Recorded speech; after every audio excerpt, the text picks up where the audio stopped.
Hey, Marked listeners, we're planning some exciting things for the future of the podcast, so we want to hear from you.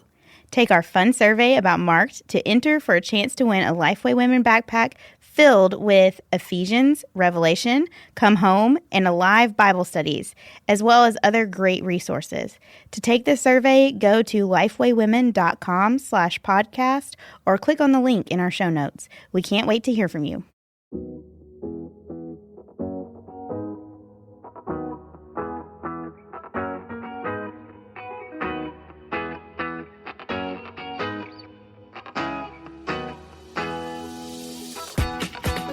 This is the Marked podcast from Lifeway Women. Each episode, we'll talk about what God is doing, how He has and is marking each of us.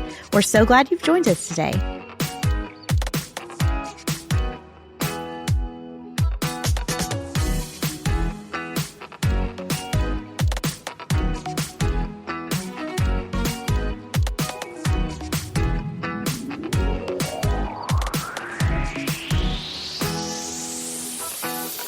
Hello and welcome to the Mark Podcast. I am Elizabeth Hyman and I'm here again with Caroline Saunders. Hello. Hey, Elizabeth. This is so fun because we are now connected through the internet to Scotland, and our listeners know how much I love the British Isles. So I'm really excited about that. Rachel Setliffe is with us. Hello, Rachel. Hi. We are so excited to have you on the podcast today. Why don't you start with just telling us a little bit about yourself and the ministry that was birthed out of your story? Yeah. So my name is Rachel Setliffe. I am in Glasgow, Scotland. I'm a Florida girl, but I've been here in Scotland for 10 years. I'm a single mom now, which is part of my story, to two teen girls, one who just turned 18 last week, which is crazy, and then a 15-year-old daughter. So the most important thing about me is that Jesus found me when I was 9 years old, and I became a friend of Jesus at that point in my life and started walking with him. I grew up in a really great church, really good family, very stable, normal upbringing. Went to Bible college, feeling a call towards ministry on my life, and met my husband there when we were babies of 18. Got married at 22, and we started this path of ministry. He was a pastor, kind of in lots of different capacities, and I became a mom, one through birth and one through adoption. And eventually kind of our ministry path led us to Scotland, where our church in Florida had sent us to plant a church. So we ended up here in Glasgow. Absolutely loved my life. I loved being a stay-at-home mom. I loved being a pastor's wife. Just felt like my life was really good and really full and abundant and happy. And then in December of 2016, my life kind of crashed all around me when I found out that my husband had been unfaithful, beginning very early days of our marriage, throughout our entire marriage. And it's like this beautiful, not perfect, but really good life that I had just kind of came crashing down around me. And over the course of 5 weeks, everything fell apart. My husband decided to leave my girls and I, and he decided to pursue divorce that I didn't want. Was really praying for reconciliation of my marriage, and that didn't come. My story didn't tie up with a bow. And so I found myself going from having this really lovely life to all of a sudden, I lost my home, I lost my church, I lost my friendships. We had to leave Scotland, where we had been for almost 5 years. I lost everything. Everything that was ground beneath my feet was kind of pulled out from under me. And in the midst of all of that, I really began to sink into this depression, into bitterness, into unforgiveness, into fear. this life that I had was all of a sudden gone, and I had been rejected and abandoned by the one person who had vowed to love me for all my days. And so I started this new life that I had no desire to be a part of.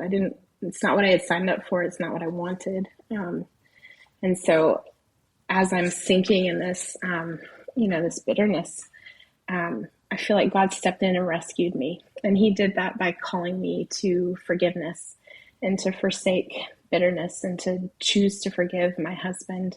And over a course of many days, weeks, I feel like he then equipped me to do that. He called me to that. And then I feel like he enabled me by his spirit to forgive. And I feel like that moment set me on a new course where I was headed towards a life of bitterness and just a life of anger and hating my life. I feel like God picked me up and rescued me from that. And he set me on a new path towards healing and towards restoration. And that's been, several years now, almost 8 years that I've kind of been on that path. And in the midst of all of that, God called me and kind of opened the door for me to reach out and to start working with other women who shared that kind of story with me. And it's definitely not what I signed up for when I surrendered to ministry as an 18-year-old kid. I thought it would be moving to Africa and living on the mission field. But this is, for whatever reason, in his mercy, this is what he has given me to do.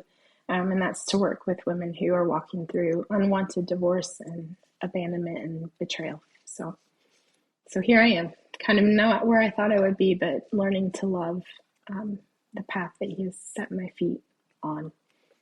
Rachel, thank you so much for sharing all that with us. My goodness. And it's so beautiful and such a testament to God's goodness that you now have this ministry called Restored Home. Mm-hmm. And I'd love to hear you talk about that name. I'm so drawn to that name. Yeah. So I'd love to hear you talk about the name and like what your hope is for offering the women, what your hope is that you wish to offer the women you come in contact with through that ministry. Yeah. Well, it's a very ironic name. I think when, on the outside, it looks like I have a broken home. So just this picture of it being a restored home, I think is really profound. Because when I found myself homeless, without my husband, without all of these comforts of home, God became that to me. He became my home, and he restored what had been broken when I was cast out and rejected. He brought me to himself, and he restored what had been broken. And he kind of set to work doing this work of restoration in my own life. And like I said, like my story, my marriage didn't tie up with a perfect bow. I didn't get the restoration that I had hoped for in my home, in my marriage. But God, he gave me, he restored me. He gave me a home that is eternal. My home is now built on the Rock of Ages, and that is unfaltering. That is steady ground beneath my feet, and that will never change. And so that's my prayer for the women that I work with, is that they too will know that even though their home is broken, that they can find a restored home in God. So it's a really precious name to me. Yeah, that's beautiful. And I think that's the prayer for all kinds of ways that our homes are broken, and they all are in some way or another, to have it restored. And I think that's such a beautiful, simple testimony, even in the name of your ministry, the Restored Home. So I love that. I love that name. How would you counsel a woman? So a woman comes to you maybe through your ministry. How do you counsel a woman who has endured rejection from somebody who promised to love her? Yeah. So at Restored Home, we talk a lot about lament. We're actually in a series right now about lament. And I think that's where we have to start. I think we have to start by saying, this is broken. This is a death, and this hurts. And we have to begin by taking those pains to a God who is so different, who is so steady, who is so true. And so I always counsel women to, first of all, grieve what you have lost, because it's worth grieving. You have endured a horrible pain and a rejection that we can't carry by ourselves. It's too big. It will consume us. It's the kind of pain that will consume us. So we have to, first of all, take that pain to the only one whose shoulders are broad enough to carry the weight of such a loss. But I think even lower than that, we have to know God. We have to know that he is trustworthy, that his shoulders are strong enough to bear the pain, that he is so different than a husband who rejected. So it starts with lament, but then I always throw in this clause of, you can't lament if you don't know God, if you don't know his character, if you don't know that he is good. And so I always encourage my women to first and foremost know God, know his character, know him through his names, through his virtues, through the Gospels where we see Jesus, God in flesh. And so I always say, read John, read Matthew, know God, know his character and how he responds to the broken. And then I think once we know God, as we're knowing God, then we can lament rightly, and we can give him that pain. So I always start with that. And then I always try to move women towards forgiveness, because that's what changed my life forever. And that's not an easy topic to broach with women who have been really hurt. But I think the underpinning of forgiveness is also knowing God. We have to know that he's just, that he will call to account every wrong that's been done against us. We have to know that he has forgiven the worst in us, in order for us to model that sort of forgiveness. And so again, it comes down to knowing him and knowing that that we can entrust forgiveness to the one who has forgiven the worst in us, and we can model him in our forgiveness of our husbands when we know him well. And then I also always counsel them towards the church. For me, the church has become the family that I lost when I lost my marriage. And it's imperfect. It's not perfect. The church is not perfect, but the church is God's good gift to us, his people. It is the family that he has given us in this world and in the one to come. We are united to one another. And so I always encourage my women towards the church so that they can find family, because we all need home and we need family. And I think the church is the avenue that God has given us to have and to hold those things in this life. Yeah. So much of what you said resonates, I think, with all kinds of situations. But I love that you kept pointing us back to the character of God, because I do think, like, in order to know that something's broken, you have to know what it's supposed to look like. Sure. And so it's supposed to look like this. And our world is, like you said, it's broken. The church is a family, and it's a messy family. But I think, yes, always pointing back to who God is, both in our grief and in our sorrow and in our forgiveness. That's such an important thing. And I love that you point women back to that, because I think you can't go wrong with remembering the attributes of God. I feel like that's just a good practice, no matter what you're going through. When you used earlier the word foundation, which what an important word when you think literally of homes and when you think, metaphorically about homes.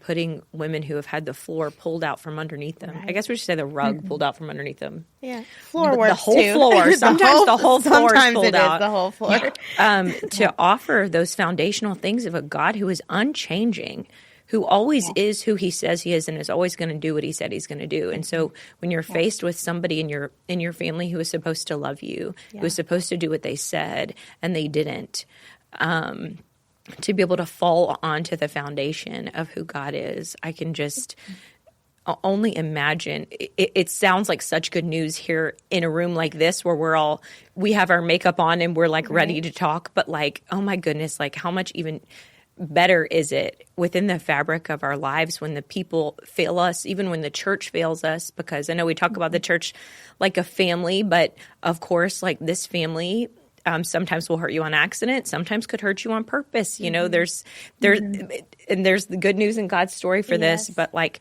for the foundation to not be what we can get from people, but who God is. And he always is that test. I'd love to hear you talk a little bit more to the church. Like the heart of your ministry is to lead women toward the God and to lead them toward the church, and to help equip the church to prepare well for this, for somebody who has endured, you use the phrase unwanted divorce, and just the idea of being rejected, which I'm trying to think what is even more emotionally painful than being rejected. It cuts so deep. And so as women who want to be good family members in the church, we don't always know how to do that, but I think you have a very special viewpoint where you can help equip us to care for the women in our midst, to see them, to honor them, to care for them, and to help offer, an extension of home that we can to care for them. So anything that you could share for us about how we can function as the church, I would love to hear you talk about that. Yeah. Well, I can only speak from my own experience. But I think the number one emotion that I felt on the back of my divorce was shame. And shame is a picture of being uncovered, right? Being naked before people. It kind of gives that portrayal of wanting to hide and feeling dirty, feeling like you're not good enough. So that was the feelings that I was carrying into church. Where I used to go sit on the front row as the pastor's wife, almost in the spot of honor, being connected to my husband as the pastor. After all of this, I wanted to come in late. I wanted to sit in the back row. I didn't want to connect with people. I didn't want people to know the mess of my life. And so I think our eyes, first of all, have to go to the fringes. It has to go to the outer sides of the church, not just the church building, but the people, and say, who is on the fringe right now? And let me kind of assume that they're probably feeling shame for whatever reason. And that doesn't just tie to divorce, but I think a lot of people walk into church feeling shame. And so first, I think our eyes have to go there. They have to come off of ourselves, and we have to look outward and go and be a part of the body, not so that it can give us something, but in order that we can serve others. And so I think that's a real mindset shift that has to happen in the church body, where our eyes come off of ourselves and we start to look and see. And I think that really models Jesus, doesn't it? He was always on the fringes. He was always with the ones that nobody would have chosen, kind of the down and outs. So I think first there's just that shift of our eyes, but then I think there also needs to be a shift of our hearts, to have the want to step into a messy situation. My story is really messy, and the people that stepped close to my story, they got in the muck. They didn't remain untouched by my mess. They stepped into that on purpose. And so I think there has to be that kind of desire. And so I would say, if that desire is there, then go and love and do and serve and help and figure out ways to get in the pit with these women. And I would say, if that desire is not there, then pray that God will give you the eyes and the heart to get in the pit with people, because I think like this is pit ministry. I feel like I am still in the pit of my own story. It hasn't, like, it's still so hard. My life is so hard still. It is not untouched by the pain of my broken marriage. And so I'm in the pit next to shoulder with these women who are also in the pit. And I think that that's what it's going to take for the church, is to say, I'm willing to get in, even though my life is not pit worthy right now. But I think we're all going to have seasons where we're in a pit, and we need one another to be shoulder to shoulder in the pit. And I think we can just be prepared. I think that just some simple conversations and plans can be put into place quite easily to say, what will we do if a woman comes and says, my marriage has broken over the weekend? So figuring out ways ahead of time, what are we going to do to spiritually meet her needs? What are we going to do to physically meet her needs? What will we do to emotionally meet her needs? Not just right now, not just bring them a meal for a month, but how are we going to go the long haul with these women? Because I'm 7 years into this, and I still need so much help from my church family. And people still see that. But I think that's not always the case. I think we're good at triage and not so good at physical therapy Wow. in the church. Yes. Yeah. And I think we need to have a mindset of, we are a part of physical therapy, of walking beside somebody until they're walking on their own. And that can take 10, 20 years, you know.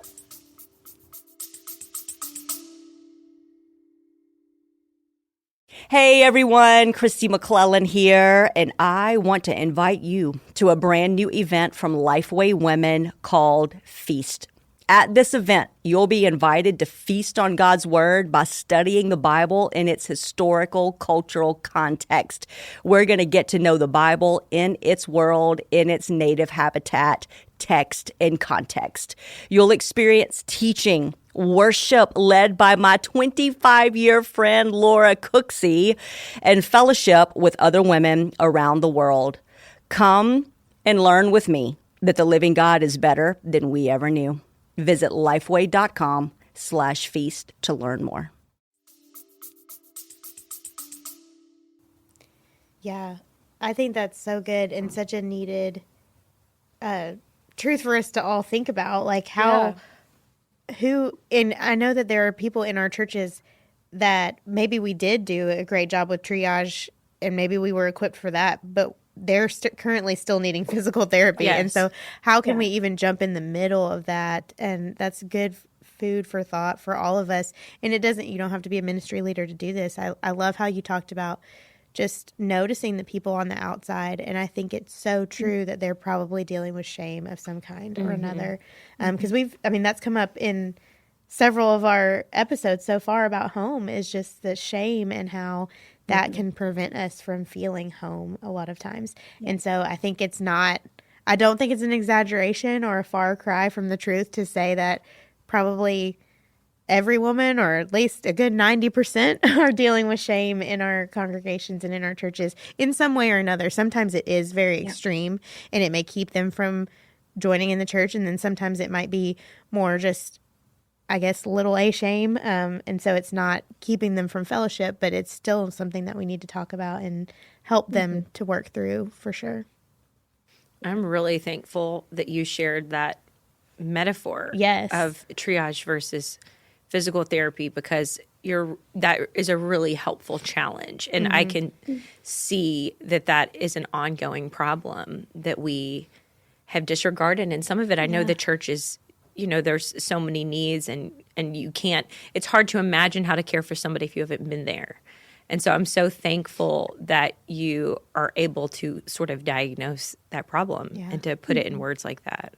And I'm I would really say thankful too, for that. like we think of even just the metaphor can extend out too, because physical therapy, I think of many people in my life that have had surgery and they're like, I'm supposed to go to physical therapy for 6 weeks, but it was painful and I can function okay like I am, you know? Yeah. And so they just stop doing it because they're like, but they'll never like be able to throw a baseball again or something because their shoulder is never going to be the same.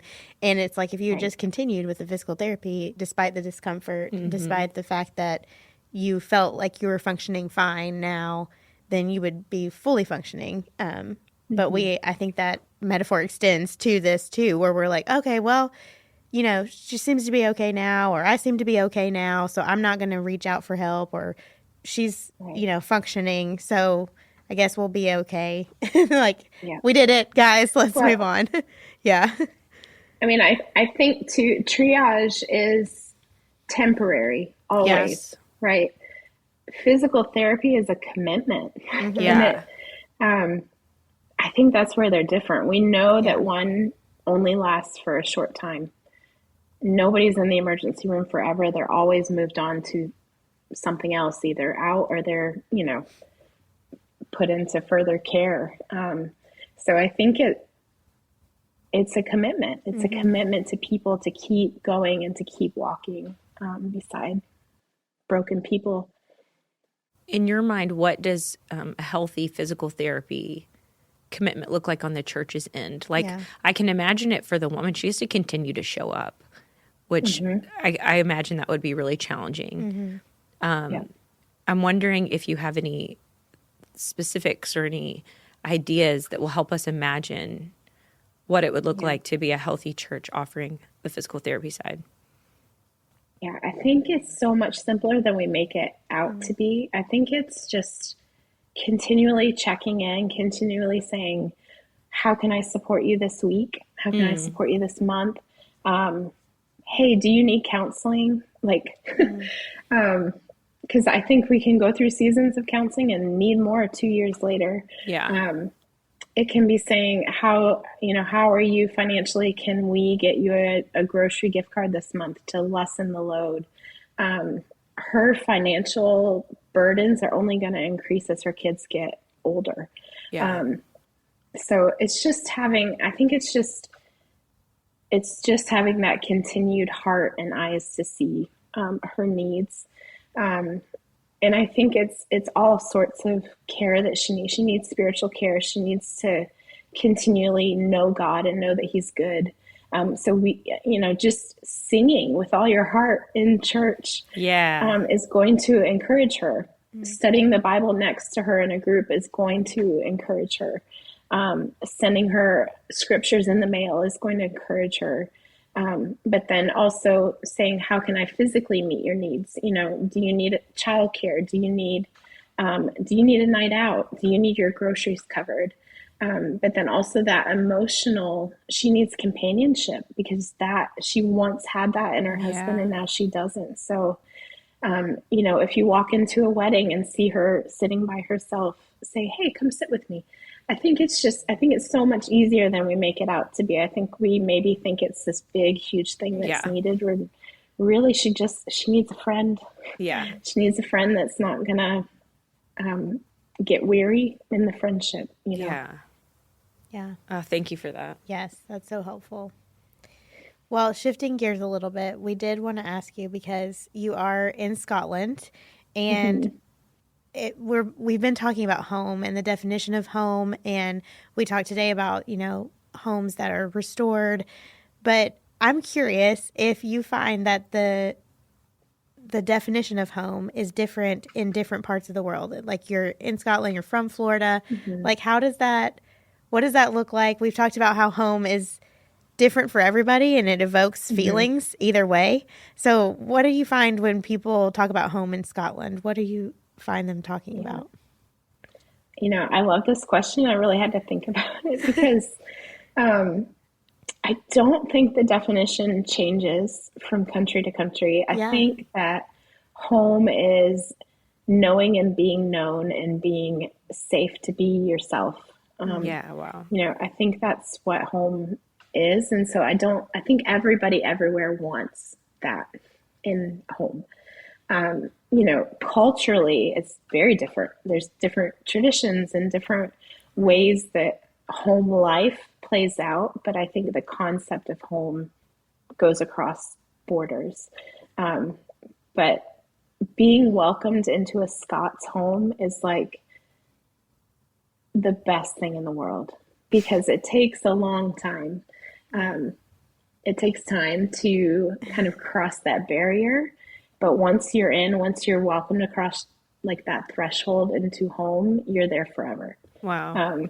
Which I just really love. They're really loyal, amazing people.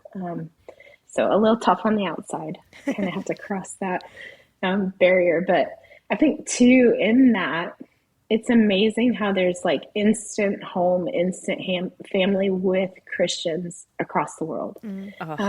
So anywhere you go in this world, if you're a Christian, you just have like this family immediately. And I think that's so special that we're just kind of all interconnected and we all have this sister brother bond. And the fact that will continue into eternity is really special.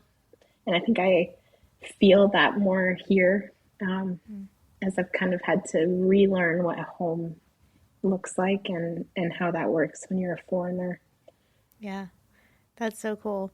I just love that home is the same everywhere, but also different. Like it's like it expresses differently. Yes, but I loved your definition of home. That was so beautiful. So beautiful. Knowing and being known, and yeah, just some insight into the Scots world. I think it's always fun to hear about other cultures. And I've experienced that too, just traveling and then also going on mission trips to places where you go to church on a Sunday and you're like, yeah, these are my people. Yeah, like a little pocket of home we far away barely from where you speak live. enough to like communicate with each other of each other's languages to communicate. But I still know, like, I remember sitting in a Bible study on a mission trip in Honduras, and the leader was reading from Esther, and he had told us he was reading from Esther, but he was reading it all in Spanish. And I know just a tiny bit of Spanish. I understand a lot more than I can say.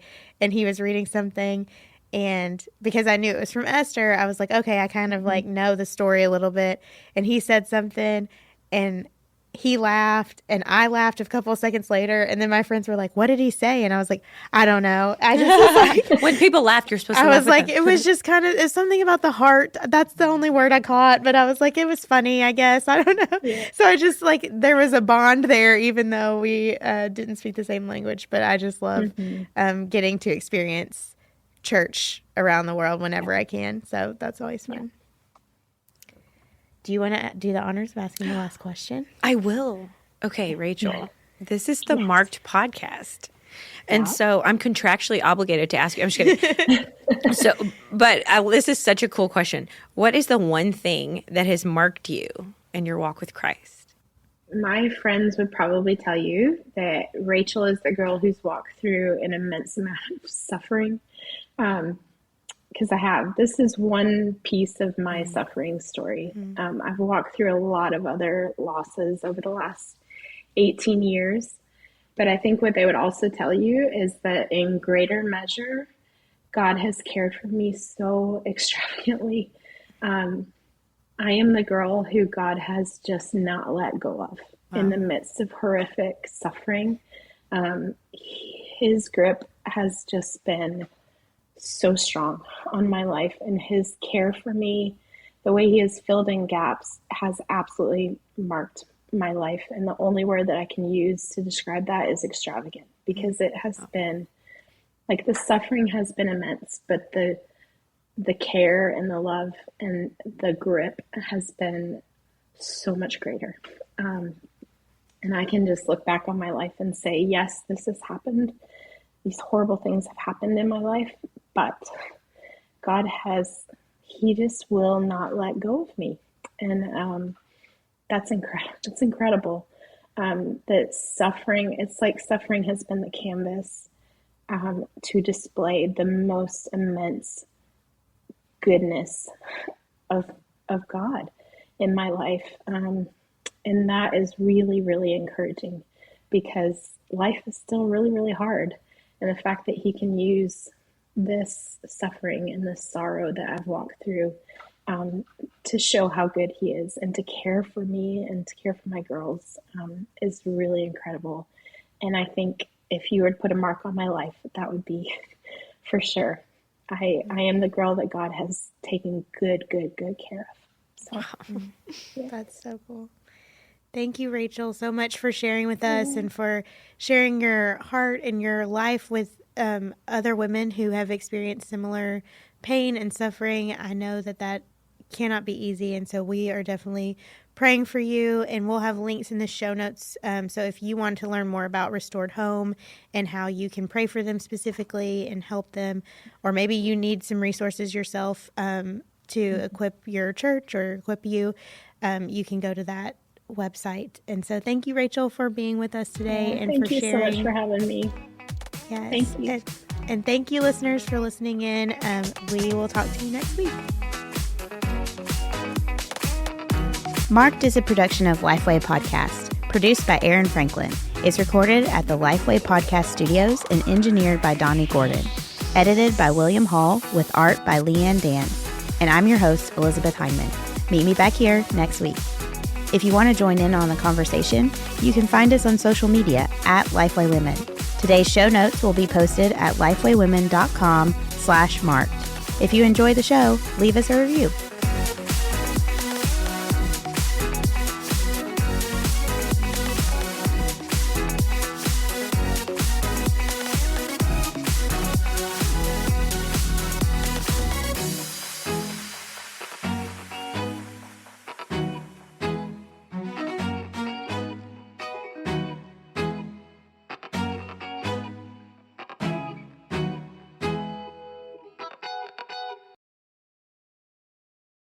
Home should be a place where we feel at peace, where we can be ourselves, where we feel loved.